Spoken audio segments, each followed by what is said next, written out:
اراکین national action plan apex committee, السلام علیکم۔ ہم آج یہاں پر پاکستان کی قومی سلامتی کے ایک انتہائی اہم معاملے پر غور کے لیے جمع ہوئے ہیں جو کافی عرصے سے نظر انداز ہوتا رہا ہے۔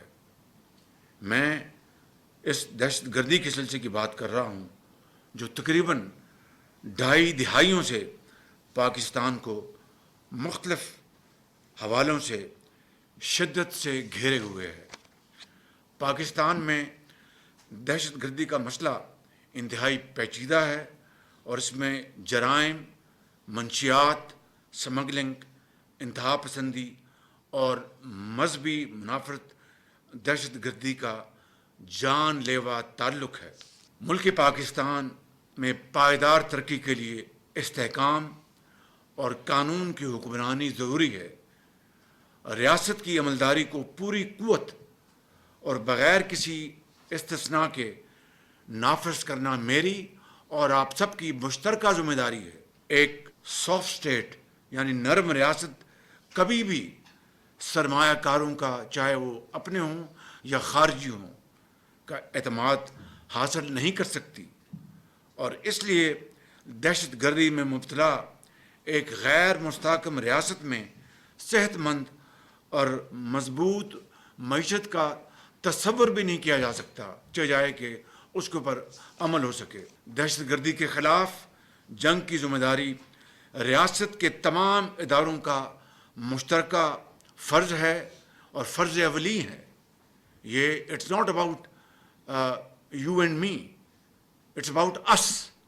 مل کر ہم نے اس کا سر کچلنا ہے۔ گو کہ بعض صوبوں میں اس میں بڑی کاوشیں ہوئی ہیں، سرمایہ کاری ہوئی ہے، محنت ہوئی ہے، لیکن میرا یقین ہے کہ ہم نے بہت آسانی سے اس معاملے کو اپنی مسلح افواج کے افسروں اور جوانوں کے اوپر چھوڑ دیا ہے کہ یہ وہ جانے، ان کا کام جانے، اور صوبے اور حکومتیں اس سے بالکل بری ذمہ ہیں۔ یہ ہے وہ خطرناک ایک روش جو پچھلے سالوں میں ایک رواج پیدا ہو چکا ہے، جو کہ یہ جناب یہ تو فوج کا کام ہے، یہ تو سپہ سالار نے کرنا ہے، یہ ان کے افسروں نے کرنا ہے۔ اس میں کوئی شک نہیں کہ لا انفورسنگ ایجنسیز میں پولیس کے افسران نے، جوانوں نے، ان کے بچوں نے، عام شہری نے، کے پی کے شہریوں نے، سیاستدانوں نے، اپنے سندھ کے شہریوں نے، سیاستدانوں نے، پنجاب کے، بلوچستان کے، لیکن جو ایک عمومی ایک جو سامنے ایک جو مظاہرہ جو آیا ہے ہمارے عمل کا کہ جی یہ تو افواج پاکستان نے کرنا ہے، یہ جانے ان کا کام جانے، میں سمجھتا ہوں کہ دس از ناٹ دا وے۔ اس طریقے سے دہشت گردی کا خاتمہ نہیں ہوگا۔ اس میں جو کاؤنٹر ٹیررزم ڈپارٹمنٹس صوبوں کی ذمہ داریاں ہیں۔ آج پوری قوم کو، میں آپ کو ایمانداری سے کہتا ہوں کہ غریب آدمی کو اپنے نان نسخے کی فکر ہے، ایک وقت کی روٹی کی فکر ہے، ان کے بچوں کی اپنے پروٹیکشن کی فکر ہے، ان کے جابس کی فکر ہے۔ تو میں سمجھتا ہوں کہ آج ہمیں یہ فیصلہ کرنا ہے کہ پاکستان کی مسلح افواج نے کئی دہائیوں تک خون بہایا ہے اور بے شمار شاندار کامیابیاں حاصل کی ہیں اس میدان میں، جس کی عصر حاضر میں دنیا میں مثال نہیں، مگر ایک مکمل نظام کے بغیر ہم پائیدار استحکام کی توقع بھی نہیں کر سکتے۔ جب تک کہ مکمل نظام کی بات نہ ہو، جب تک کہ ہول آف دا گورنمنٹ کی بات نہ ہو، تو اس سے مراد نہ صرف تمام ایجنسیاں ہیں، وزارتیں ہیں، بلکہ وفاقی حکومت اور صوبائی حکومتیں ہیں اور تمام ادارے ہیں۔ آئین میں 18ویں ترمیم کے بعد صوبائی حکومتوں کا اس کاوش میں بڑا حصہ ہے اور وسائل بھی دیے گئے ہیں، اور اسی لیے میری توقع ہے کہ صوبے دہشت گردی کے خلاف بھرپور حصہ ڈالیں گے اور مل کر انشاءاللہ اس ناسور کا خاتمہ کریں گے۔ ہمیں قوت طاقت کے تمام عناصر کی ہم آہنگی کی ضرورت ہے تاکہ ٹھوس نتائج اور پائیدار استحکام حاصل ہو، جس سے یہ ملک ترقی اور خوشحالی کے راستے کی طرف بڑی تیزی سے گامزن ہو۔ دہشت گردی کے خلاف جنگ کے لیے سب سے پہلے ہماری سیاسی قیادت کا ذہنی طور پر واضح ہونا ضروری ہے، ہماری مذہبی قیادت کا پوری طرح اس میں واضح ہونا ضروری ہے کہ یہ جنگ ہماری اپنی ہے، یہ جنگ ہماری اپنی بقا کی جنگ ہے، اور یہ کسی غیر کی جنگ ہم نہیں لڑ رہے، اپنی آنے والی نسلوں کو بچانے کے لیے جنگ لڑ رہے ہیں۔ اس کو تمام سیاسی اختلافات سے بالاتر ہو کر سمجھنا اور تسلیم کرنا ہوگا، اور اتفاق رائے سے، باہمی مشاورت سے اس پر بھرپور عمل کرنا ہوگا۔ ہمیں اس کی ذمہ داری خود لینی ہوگی۔ اسے ریاست کے صرف ایک ادارے پر چھوڑنا فاش غلطی ہوگی۔ ہمیں یہ بھی سمجھنا چاہیے کہ اس پیچیدہ مسئلے کا حل صرف اس سے جسمانی طور پر لڑنے میں نہیں، یعنی کائنیٹک نہیں، اس میں پبلک اویئرنیس ہے، اس میں ڈائیلاگ ہے، اس میں طرز عمل کو بدلنے کا حصہ ہے، اس میں جو ایسے جو اجزاء، ایسے جو ملک کے اندر جو نیریٹو ہے اس کو کاؤنٹر کرنا ہے، اور پوری قوم کو اس میں شامل کرنا، اس کے لیے ہمیں سب کو مل کر کام کرنا ہوگا۔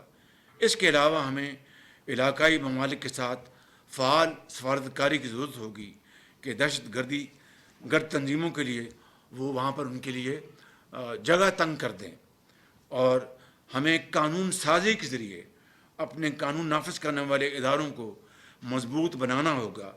قانونی خلا مؤثر کارروائیوں اور دہشت گردوں کے خلاف مقدمات میں سب سے بڑی رکاوٹ ہے، اور جب تک کہ قانونی حکم ہم باہمی طور پر اس کو ختم نہیں کرتے، یہ دہشت گردی کا ناسور ختم نہیں ہوگا۔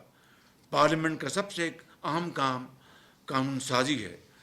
قوانین ریاست کو چلانے کے لیے ناگزیر اوزار ہے، اور ہم انشاءاللہ اپنی تمام اداروں کے ساتھ مل کر افواج کو اس مسئلے کے خاتمے کے لیے قانونی طاقت اور حمایت فراہم کریں گے۔ ہم انہیں جنگ کے لیے مؤثر آلات فراہم کریں گے۔ میں نے چند دن پہلے چین جانے سے پہلے بھی منسٹر آف انٹیریئر کو کہا اور سپہ سالار کو کہا کہ جتنے بھی فنڈز آپ کو چاہیے ہم حاضر ہیں۔ ہم اپنے باقی جو ہمارے جو عام جو منصوبے ہیں ان کو ہم پیچھے کر دیں گے، لیکن دہشت گردی کے خاتمے کے لیے جو بھی آپ کو چاہیے ہم انشاءاللہ آپ کے لیے مہیا کریں گے۔ میں آج اس فورم پر میں آپ کو یہ دوبارہ یہ بات کہنا چاہتا ہوں، اگر افواج پاکستان دہشت گردی کے خلاف آپریشن کر رہی ہے یا جغرافیائی سرحدوں کو بچانے کے لیے، تو یہ اخراجات صوبے تو ادا نہیں کر رہے، یہ سارے کے سارے فیڈرل گورنمنٹ اخراجات ادا کر رہے ہیں۔ اگر صوبوں میں جب پولیس بلاتی ہے رینجرز کو، تو رینجرز کے تمام اخراجات وفاق برداشت کرتا ہے، وہ صوبے تو برداشت نہیں کرتے۔ میں یہ بات پہلے بھی کر رہا ہوں، یہ بات کسی خاص مقصد کے لیے نہیں، اس مقصد کے لیے کہ اس جنگ میں اور اس ملک کو بنانے میں ہم سب کا کردار ہے۔ صوبوں کا اپنا کردار ہے بے پناہ، وفاق کا اپنا کردار ہے بے پناہ، اور افواج پاکستان کا اپنا کردار ہے بے پناہ۔ وسائل جو ہیں وہ ہم سب کے مشترکہ وسائل ہیں۔ ایک ایک دھیلا وفاق کا اور صوبوں کا وہ دہشت گردی کے خاتمے کے لیے، یہ میں سمجھتا ہوں کہ it's the most valid charge. تو اس کے لیے ہم ہر طرح سے مل کر ہم انشاءاللہ آپ کو، میں پھر یہ I want to say this at the cost of reputation, that whatever you require in fighting this war against terror, I mean, I will be making this available to you at any time, and there is no problem at all of finances at all. That's my assurance to you. I mean, guaranteed insurance, inshallah. آخر میں ہم حکومت کی آواز کو مضبوط کرنے کے لیے قوانین بنائیں گے اور یقینی بنائیں گے کہ پاکستان کی اصل داستان سب کو سنائی دے۔ ہم اس بات کو یقینی بنائیں گے کہ غلط معلومات اور جھوٹ سچائی کو دبا نہ سکے۔ ابھی چین کا دورہ کر کے آئے ہیں، کس طرح پاکستان کے دشمنوں نے دوست نما دشمن اندر بیٹھ کر اور باہر سے کیا غلیظ اور کیا ڈرٹی کیمپین چلائی۔ اور میں شکر گزار ہوں منسٹر آف انفارمیشن کا، صوبوں کا، D G I S P R کا، D G I S I کا، جنہوں نے مل کر اس کیمپین کو ختم کیا، اس کو شکست دی۔ لیکن سب سے بڑھ کر چین کی لیڈرشپ نے جس طرح اس کو کاؤنٹر کیا ہے اپنے بیانات در بیانات سے، اس سے آپ اندازہ لگا لیں کہ ان کو پاکستان کی دوستی کا کتنا پاس ہے، کتنی قدر و منزلت ہے اور کتنی عزت ہے۔ کافی عرصے سے سوشل سپیس کو پاکستان کے دشمنوں نے زہر آلود کر رکھا ہے تاکہ ہمارے لوگوں میں آپس میں اختلاف پیدا ہو، کنفیوژن پیدا کیا جائے اور قومی بیانیوں کو داغدار کیا جا سکے اور خدا نخواستہ بدنام کیا جا سکے۔ جو آئینی حق ہے ہر پاکستانی کا، اس کو پوری بات کرنے کا حق ہے، اظہار آزادی کا پورا حق ہے، لیکن اس کی غلط طور پر استعمال کرنا اور آئین کی دھجیاں اڑانا اور پاکستان کے استحکام اور پاکستان کی ترقی اور خوشحالی کے خلاف زہر آلود باتیں کرنا، اس سے بڑا کوئی اور قومی جرم ہو نہیں سکتا۔ لہٰذا ہمیں آج یہاں مل بیٹھے ہیں، مل بیٹھ کر ان حدود پر اتفاق رائے پیدا کرنا ہوگا اور اجتماعی بصیرت اور اجتماعی مشاورت سے ایسے قوانین بنانے ہوں گے جو بے ضابطگی کی اور نفرت کی زبان کو اور تقسیم کو ختم کر سکیں۔ آئیں بامی مشاورت سے ایک رائے عمل طے کریں، آئیں ایک پائیدار پاکستان کو آگے لے کر جائیں، آئیں قائد اور اقبال کے پاکستان کی جو خواب تھا اس کو شرمندہ تعبیر کریں، آئیں ایک زندہ قوم کے عزم کو مظاہرہ کریں، آئیں امن کو آج پاکستان میں اس کو لے کر آئیں، آئیں آج اس بات کا فیصلہ کریں اور پورے عزم کے ساتھ کریں اور آنی یقین کے ساتھ کریں کہ ہم ان تمام فیصلوں کو جس سے کہ دہشت گردی کا خاتمہ ہو، پاکستان میں ترقی اور خوشحالی کا آغاز ہو، اس کو مل کر اتفاق اتحاد سے پورے عزم کے ساتھ اس کو نافذ العمل کریں اور دین اور دنیا دونوں کمائیں۔ اللہ تعالی ہمارا حامی ناصر ہو۔ پاکستان پائندہ باد۔